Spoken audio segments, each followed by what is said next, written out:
साथियों नमस्कार, मैं आपका मित्र के पांडे पंचांग देखना सीखे तथा ज्योतिष बने चैनल में हार्दिक स्वागत करता हूं।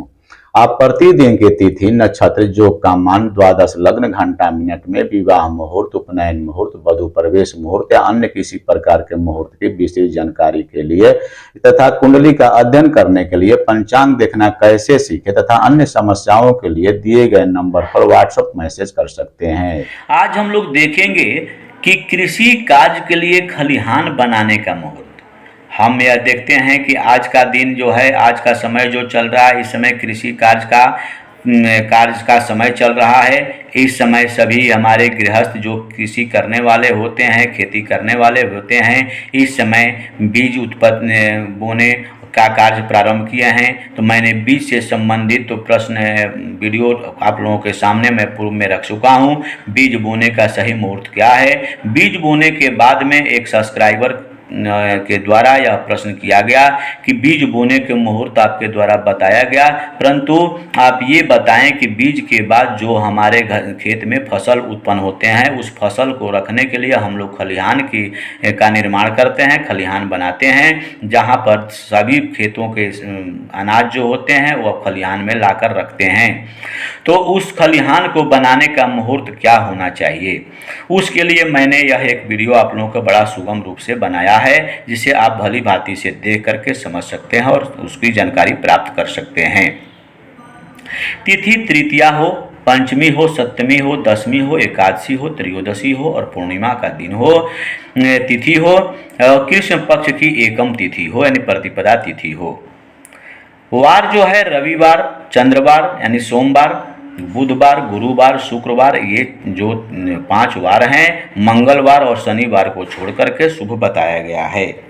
इस प्रकार हम लोग आगे देखते हैं नक्षत्र कौन सा शुभ होना चाहिए। नक्षत्र अश्वनी हो, रोहिणी हो, मृगशिरा हो, पुनर्वस हो, पुख्य हो, माघा, उत्तरा तीनों, हस्त, चित्रा, स्वाति, विशाखा, अनुराधा, मूल, घनिष्ठा, सतभिष, पूर्वा भाद्रपद और रेवती। यह खलिहान बनाने के लिए ये तिथि, वार और नक्षत्र आपके लिए बहुत ही शुभ बताए गए हैं। विशेष रूप से हम लोगों को कृषि कार्य के खलिहान के लिए हमें यह ध्यान देना होता है कि इन मुहूर्त, इन तिथि, वार और नक्षत्र के अलावे आपको यह भी ध्यान देना है कि भूर उदन का समय न ही चल रहा हो। यानी भूर उदन किसे कहते हैं आपको पीछे वीडियो में भी बताया गया है, पुनः यहाँ पर मैं दोबारा रिपीट कर देता हूँ, दोबारा आपको बताता हूँ। भूर उदन के समय में आप यह कार्य नहीं करेंगे। मासांत हो, मास का अंत चल रहा हो, वर्षांत यानी वर्ष का अंतिम समय चल रहा हो, अमावस्या हो, होलिका का समय है, होलिका दहन हो, या संक्रांति का समय हो, मंगलवार का दिन हो, तो उसमें उस समय हम यह समझें कि शास्त्रों में भूर उदन का समय, इन सभी ये समय जो बताया गया है वह भूर उदन का समय होता है। भूर उदन में यात्रा, कृषि कार्य, गृह निर्माण का कार्य, वाणिज्य का कार्य, विवाह का कार्य, मुंडन संस्कार, रोग आदि से संबंधित कार्य नहीं करनी चाहिए। यह कार्य करने से हानि होती है।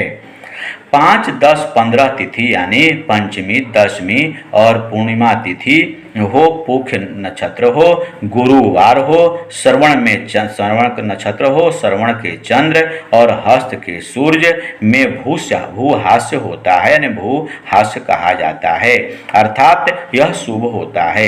यह हमें ध्यान देना चाहिए कि भूर उदन हमारे लिए कृषि कार्य के लिए, खलिहान बनाने के लिए शुभ नहीं होता है। भूहास्य का समय हो तो वह शुभ होता है। इस प्रकार हम लोग आज सीखने की कोशिश किए हैं कि कृषि कार्य के लिए खलिहान का निर्माण कैसे करें, खलिहान बनाने का मुहूर्त कब हमारे लिए उचित है, उसका अध्ययन हम लोग पंचांग में इस विधि के अनुसार देख करके समझ सकते हैं और दूसरे को भी बता सकते हैं। यदि वीडियो अच्छा लगे तो लाइक, शेयर तथा सब्सक्राइब करेंगे। धन्यवाद।